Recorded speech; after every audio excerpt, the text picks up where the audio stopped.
Nakakatawa nga naman sa ratings ang Linlang. Kagabi nga po ay umabot ng 8.9 pero syempre hindi pa rin nila malalampasan ang Batang Quiapo.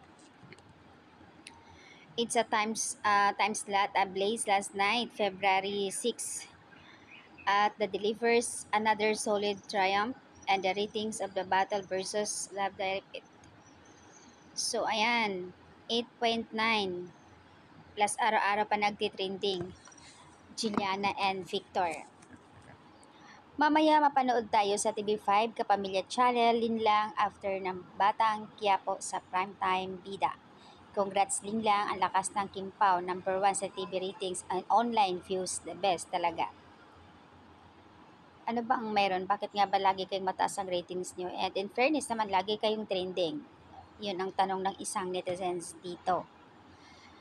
And the greatest blessings in life start with the family. Makikita sa clip video behind the scene to guys sa tipping nila. Ayan, dito po ay tipping ng Linlang off cam, and Disney unfolded its plan with the precision, leading us together not from the past where our path had already across, and but the perfect time when your journey was meant to begin. Sa isang photos naman dito, ayan, nag-start pa lang si Kimi dito, napaka-cute niya, ang liit niya.